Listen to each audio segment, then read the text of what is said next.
Hello student. In the last week we studied osmotic pressure or start osmotic pressure, last colligative property. In that first जो सबसे important है osmotic pressure पढ़ने के लिए, semi permeable membrane. What is semi permeable membrane? The membrane that allows only the molecule of solvent and not the molecule of solute to pass through it.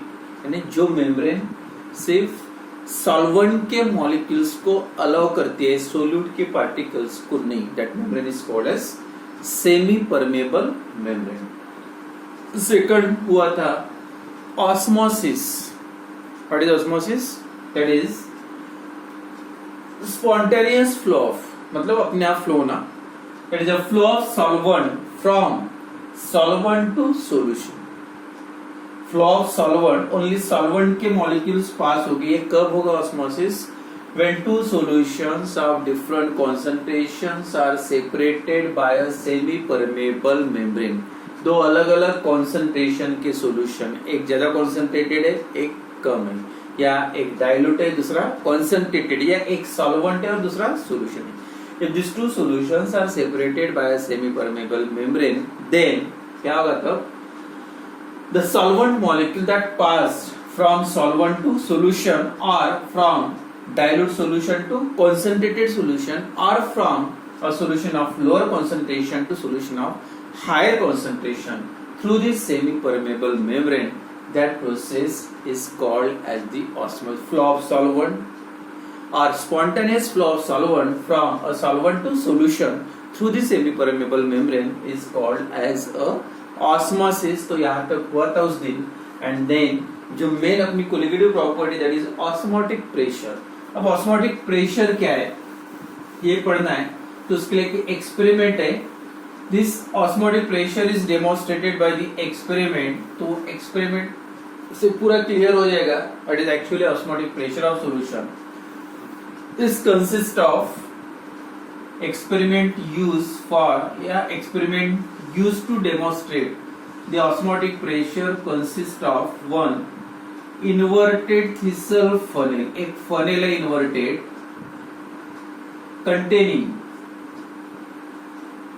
containing और उसमें जो solution है that is suppose sugar या कोई भी solution ले सकते हैं.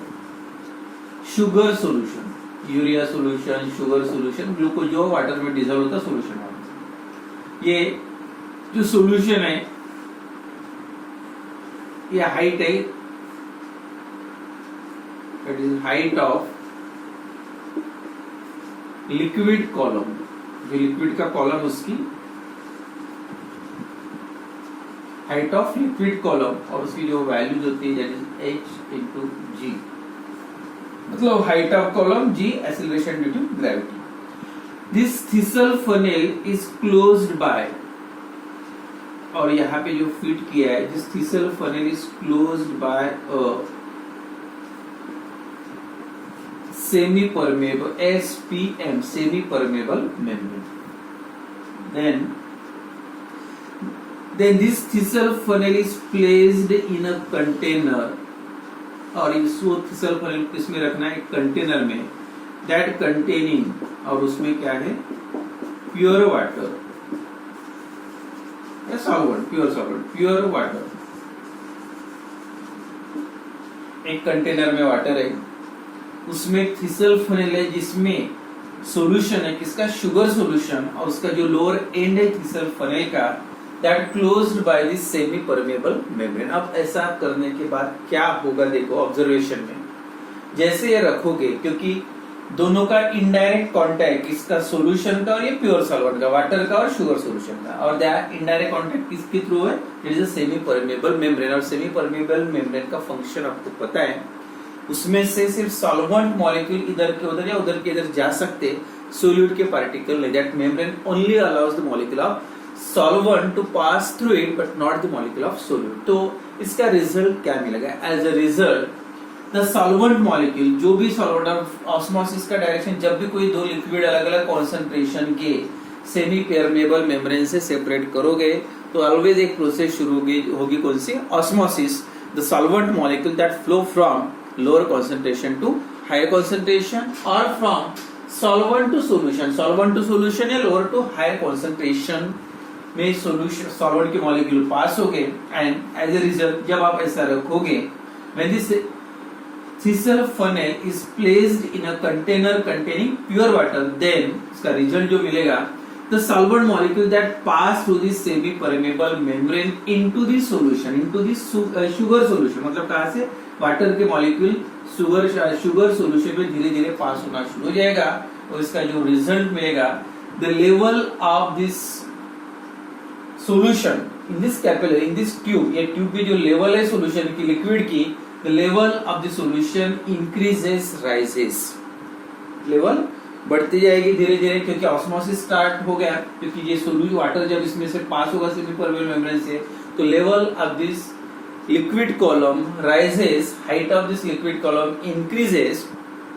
देन अब इसके बाद एक प्रोसेस शुरू हो गई कौन सी प्रोसेस ऑफ ऑस्मोसिस शुरू हो गया लेकिन उसके बाद क्या होगा this liquid column in this tube कुछ देर के बाद जो लिक्विड कॉलम है एक ट्यूब में that creates a hydrostatic pressure आपको पता है कोई भी अपने आप ऊपर नहीं जाता नीचे ठीक है अपने आप जाएगा लेकिन ऊपर जाने लगा तो उसको जो फोर्स आपको सबको पता होगा ग्रेविटेशनल फोर्स उसको अपने तरफ खींचता है और वो डिपेंड करता है वो कॉलम की हाइट कितनी तो that liquid column in this tube creates a hydrostatic pressure and that pushes अब वो hydrostatic pressure क्या करेगा उल्टा करेगा वो नीचे खींचेगा और नीचे लेवल को नीचे खींचने का मतलब क्या होगा जो solvent molecule है then it pushes the solvent molecule through the semi permeable membrane into this container यानी फिर से प्रोसेस उल्टी शुरू हुई पहले एक ही प्रोसेस हो सकती कौन सी ऑस्मोसिस कुछ देर के बाद क्या होगा हाइट जैसे बढ़ने लगेगी यहाँ पे एक दूसरा फोर्स एक्ट होगा that is called the hydrostatic pressure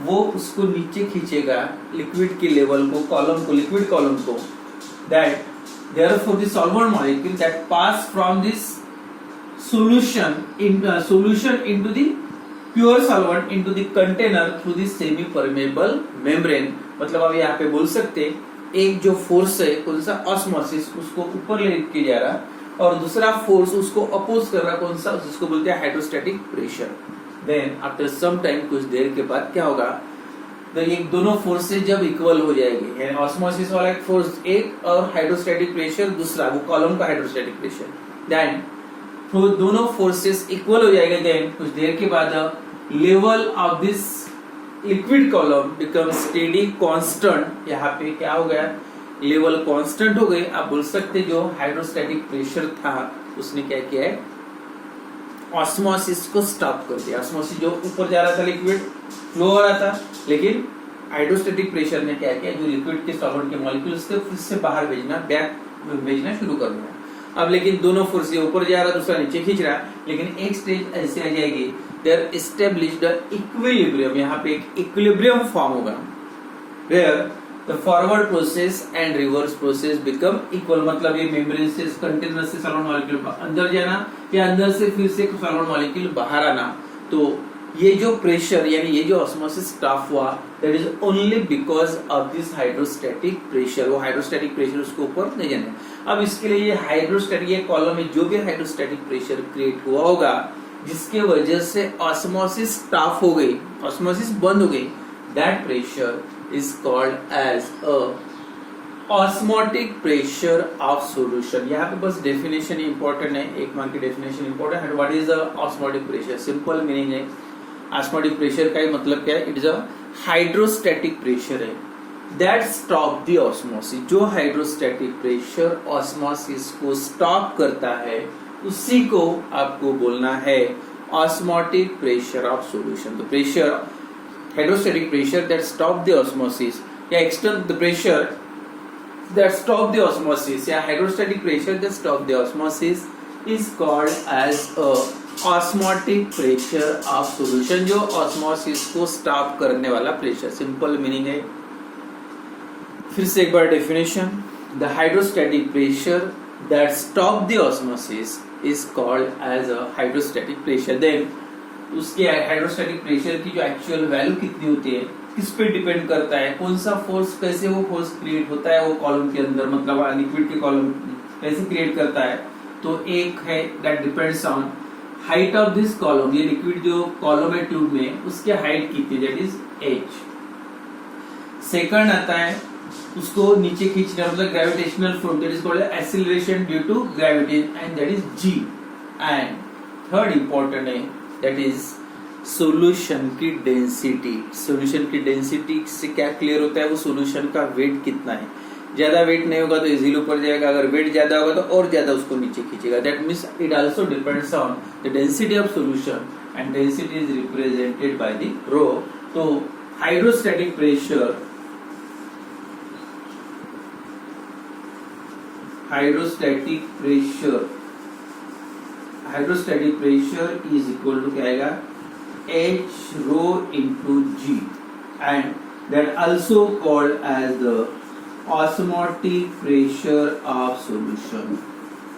इसी को आप ऑस्मोटिक प्रेशर भी बोल सकते हैं।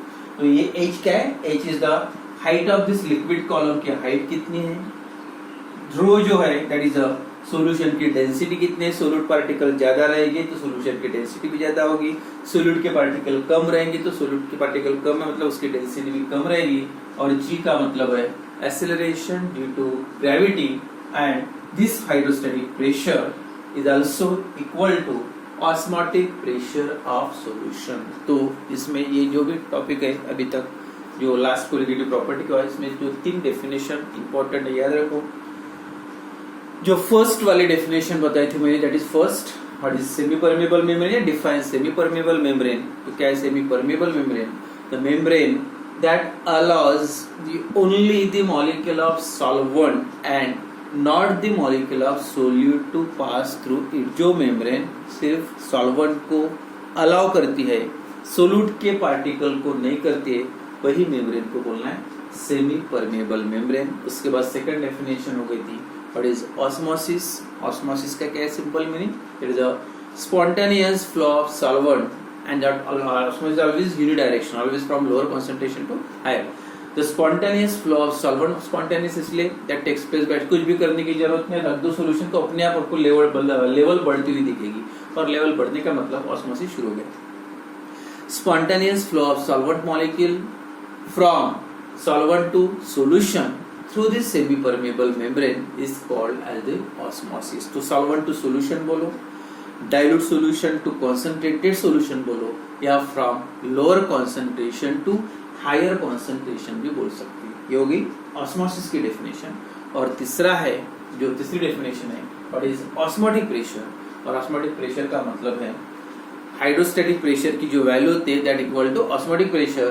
The hydrostatic pressure that stop the osmosis, जो हाइड्रोस्टैटिक प्रेशर ऑस्मोसिस को स्टॉप करता है वही उसी को बोलना है osmotic pressure of solution। hydrostatic pressure that stop the osmosis is called as a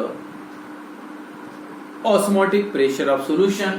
या दूसरी डेफिनेशन आप ये भी लिख सकते हो, उसका मीनिंग भी थोड़ा सा क्लियर कर लो। Actual meaning of what is the osmotic pressure of solution, जैसे हाइड्रोस्टैटिक प्रेशर बोले, जनरल एक्सटर्नल प्रेशर भी कैसे बोल सकते। देखो if these two liquids are separated by, दो लिक्विड है, दो कंटेनर है, दो पार्टीशन है, और दिस टू सॉल्यूशन, जैसे यहाँ पे ये लेवल है यहाँ पे प्योर सॉल्वेंट, और इसकी लेवल है पहले थोड़ी सी कम है, इसके ये सॉल्यूशन है, सॉल्वेंट नहीं, ये सॉल्वेंट है प्योर सॉल्वेंट, और ये है solution, and these two liquids are separated by the semi permeable SPM, semi permeable membrane। दोनों को आपने सेपरेट किया सेमी परमेबल मेम्ब्रेन से। अब क्या होगा, जैसे आपने दोनों को सेपरेट कर दिया, पहले देखो लेवल यहाँ पे थी, और जैसे कुछ देर के बाद आप चेक करोगे कि यहाँ पे सेमी परमेबल मेम्ब्रेन है, और सेमी परमेबल मेम्ब्रेन की स्पेशलिटी ये it allows only the molecule of solvent, solvent के मॉलिक्यूल इधर पास होंगे, और जैसे सॉल्वेंट मॉलिक्यूल पास होना शुरू हो जाएगा ये लेवल धीरे धीरे कम होती जाएगी और ये लेवल धीरे धीरे बढ़ती जाएगी। मतलब ऑस्मोसिस प्रोसेस कौन सी शुरू हो गई, osmosis, that is called as osmosis flow of solvent from solvent to solution through the semi permeable membrane, that is called as osmosis. अब क्या करना है, ये साइड में थोड़ा सा ऐसे प्रेस करके पिस्टन से प्रेशर अप्लाई करो। अब इधर से सॉल्वेंट पास हो रहा, लेवल धीरे धीरे बढ़ती जा रही, अब आपको थोड़ा सा फोर्स अप्लाई करके एक प्रेशर अप्लाई करो और ऐसे प्रेस करोगे तो कुछ देर के बाद ये जो लेवल है ना कांस्टेंट हो जाएगी, बढ़ना बंद हो जाता है। अब बढ़ना बंद हो गया, लेवल कांस्टेंट आ गया, स्टेडी आ गई, इसका मतलब ये सॉल्वेंट का जो फ्लो है वो बंद हो गया। और सॉल्वेंट का फ्लो बंद होने का मतलब ऑस्मोसिस प्रोसेस स्टॉप हो गया, ऑस्मोसिस बंद हो गया। तो सेम जैसे हाइड्रोस्टैटिक प्रेशर जो ऑस्मोसिस को स्टॉप किया था, अब यहाँ पे भी सेम, जो प्रेशर आपने बाहर से अप्लाई किया, जो प्रेशर बाहर से अप्लाई किया ऑस्मोसिस स्टॉप करने के लिए, that pressure is also called as the osmotic pressure of solution. The pressure applied to the solution, कौन सी साइड में अप्लाई करना पड़ेगा, क्योंकि प्रेशर कौन सी साइड में अप्लाई करोगे, always solution side. The pressure applied to the solution side that stop the osmosis is also called as the osmotic pressure of solution. जो ऑस्मोसिस स्टॉप करने के लिए जो प्रेशर अप्लाई। और अब दूसरी बात, ये फ्लो क्यों होता है, देखो आपको पता है, आपने इसके पहले भी पढ़ा है। अगर वेपर प्रेशर का सोचा जाए तो सॉल्वेंट का वेपर प्रेशर ऑलवेज हाई होता है और सॉल्यूशन का वेपर प्रेशर क्या होता है, लो होता है ऑलवेज, क्योंकि सॉल्यूट डालने से वेपर प्रेशर कम हो जाता है। अब जैसे से वाटर लिया, वाटर में थोड़ा शुगर डाले तो वेपर प्रेशर पहले ये लेवल थी इस वाटर की, अब यही वाटर इधर लो उतना ही, और उसमें थोड़ा सा शुगर डालो या कोई दूसरा कंपाउंड डाल दो, तो अपने आप ऑब्वियसली उसका क्या होगा, वेपर प्रेशर कम हो गया। अब वेपर प्रेशर कम हो गया तो वेपर प्रेशर कम होने का मतलब है फ्लो शुरू हो जाएगा, higher vapour pressure to lower pressure. Solvent molecule pass हो गए और इसका वेपर प्रेशर बढ़ाएंगे। कैसे बढ़ेगा, जितना सॉल्वेंट ज्यादा रहेंगे उतना इधर पास होगी तो बढ़ेगा। लेकिन ये सॉल्वेंट पास होकर नहीं बढ़ाना है, आपको क्या करना है, बाहर से प्रेशर अप्लाई करना है, पहले जितना था उतना ही लाना है। तो उसके लिए जो भी प्रेशर एंड दोनों का वेपर प्रेशर इक्वल लाने के लिए जो आपने बाहर से प्रेशर अप्लाई किया, that pressure is called as the osmotic pressure of solution. दूसरी बात देखो, हाउ, उसके बाद का टॉपिक है how it depends on the concentration. अब कंसंट्रेशन ऑस्मोटिक प्रेशर कंसंट्रेशन पे डिपेंड कैसा है, देखो प्योर सॉल्वेंट वेपर प्रेशर ज्यादा है, अब जितना ज्यादा सोल्यूट ऐड करते जाओगे वेपर प्रेशर उतना कम होगा। अब वेपर प्रेशर कम होगा, सोल्यूट ज्यादा है तो और ज्यादा डालोगे तो और कम होगा, और जितना वेपर प्रेशर कम होते जाएगा उतना आपको बाहर से अलार्म सप्लाई करना पड़ेगा, क्योंकि लेवल लाना है, फिर से उतना ही लाना है। तो जितना सोल्यूट डालते जाओगे वेपर प्रेशर कम होते जाएगा, और जितना वेपर प्रेशर कम होगा उतना ऑस्मोटिक प्रेशर बढ़ेगा। तो उसका मतलब this colligative property is also depends on the concentration of solution. मतलब ना सोल्यूट के मोल्स बढ़ते जाएंगे तो सबसे इफेक्ट क्या होगा, वेपर प्रेशर कम होते जाएगा, और जितना वेपर प्रेशर कम रहेगा उतना ऑस्मोटिक प्रेशर ज्यादा। ऑस्मोटिक प्रेशर ज्यादा का मतलब है पहले जो सॉल्वेंट का था सोल्यूट डालने से कम हो गया, जितना कम हुआ फिर से उतना अगर बढ़ाना है, बढ़ाना तो बाहर से प्रेशर अप्लाई करेंगे फोर्स देके, तो जितना सोल्यूट डालोगे उतना कम हो जाएगा, जितना कम होगा उतना ज्यादा बढ़ाना पड़ेगा। तो उसका मतलब क्या होगा, vapour pressure decreases, osmotic pressure increases, और इसका मतलब किसके वजह से ये सब हो रहा, because of increasing concentration of solution. तो सोल्यूशन का आप जितना कॉन्सेंट्रेशन बढ़ाओगे उतना वेपर प्रेशर कम होगा और उतना ऑस्मोटिक प्रेशर बढ़ेगा। तो आपको बस ये डेफिनेशन याद रखना है, the hydrostatic pressure that stop the osmosis, the hydrostatic pressure that stop the osmosis is called as the hydrostatic pressure that stop the osmosis is called as the osmotic pressure of solution, and that represented by that is pi. Osmotic pressure of solution is represented by pi, और pi की जो value ये फार्मूले के हिसाब से pi is equal to osmotic pressure is equal to h into rho into g। h का मतलब height of column, liquid column जो कैपिलरी का एक्सपेरिमेंट लिया था, रो मतलब डेंसिटी ऑफ सॉल्यूशन, और जी का मतलब है एक्सेलरेशन ड्यू टू ग्रेविटी। उसके बाद और तीन इंपॉर्टेंट डेफिनेशन, तीन में से एक ज्यादा इंपॉर्टेंट है, बहुत ही इजी सिंपल डेफिनेशन है, बहुत बार पूछा है। अब आप नेक्स्ट हेडिंग है isotonic, isotonic, hypertonic and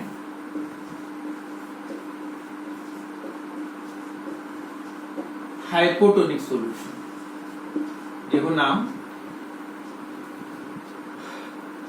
isotonic, hyper and hypo. देखो मीनिंग, आइसो का मतलब होता सेम, हाइपर मतलब ऊपर ज्यादा, यानी दो या दो से ज्यादा सॉल्यूशन का कंपैरिजन करना है in terms of osmotic pressure का यूज करके आप दो या दो से ज्यादा सॉल्यूशन का कंपैरिजन करोगे।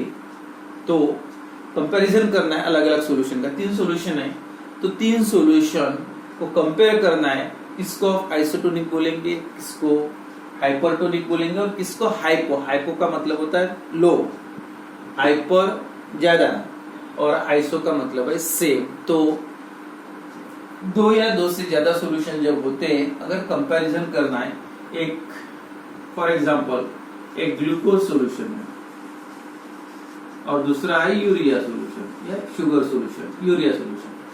अगर इसका ऑस्मोटिक प्रेशर मतलब pi is greater than osmotic pressure of urea, ये किसका है, ग्लूकोज का। ग्लूकोज का ऑस्मोटिक प्रेशर यूरिया के ऑस्मोटिक प्रेशर से ज्यादा है तो आप बोल सकते। और दूसरा है यूरिया और शुगर, अब देखो तीनों को कंपैरिजन करना है। शुगर है और उसका ऑस्मोटिक प्रेशर जो है शुगर का, एस शुगर के लिए इज इक्वल है, मतलब यूरिया और शुगर का ऑस्मोटिक प्रेशर सेम है। ग्लूकोज का ऑस्मोटिक प्रेशर यूरिया से ज्यादा है, मतलब शुगर से भी ज्यादा है। तो इसमें से आप दो मीनिंग क्लियर कर सकते हैं। अब यूरिया और शुगर को आप बोल सकते हैं, मतलब दोनों का ऑस्मोटिक प्रेशर सेम है। This two solutions are called as isotonic solution. मतलब two or more, simple definition है, two or more solutions having a same osmotic pressure. दो या दो से ज्यादा सॉल्यूशन का जब ऑस्मोटिक प्रेशर सेम होता है, then this solution is called as said to be, that is isotonic solution. Two or more solutions having same osmotic pressure is called, simple definition है, जो सॉल्यूशन का दो या दो से ज्यादा जो भी सॉल्यूशंस है, अगर सभी सॉल्यूशंस का ऑस्मोटिक प्रेशर अगर सेम है, मतलब टू और more solutions have same osmotic pressure are said to be isotonic solution. हो गया क्लियर? जैसे आइसोटोनिक सॉल्यूशन है शुगर और यूरिया, तो कोलिगेटिव प्रॉपर्टी है, ऑस्मोटिक प्रेशर से हमें colligative property always depends on number of moles. तो मोलर कॉन्सेंट्रेशन जो दोनों का क्या होगा, सेम होना चाहिए। अगर इसका 0.1 मोलर है तो इसका भी कितना रहेगा, 0.1 मोलर। मतलब isotonic solutions having the same molar concentration भी आइसोटोनिक सॉल्यूशन का सेम होता है, याद रखो। Two isotonic solution, 0.1 molar urea, 0.1 molar sugar, इस टू सॉल्यूशन सेम कॉन्सेंट्रेशन है, सेम मोल्स है, मतलब सेम नंबर ऑफ पार्टिकल्स है। और जब नंबर ऑफ पार्टिकल्स पे कोलिगेटिव प्रॉपर्टी डिपेंड है, and osmotic pressure is a colligative property, and therefore this two solutions having the same osmotic pressure. तो osmotic pressure मतलब isotonic pressure का क्या क्या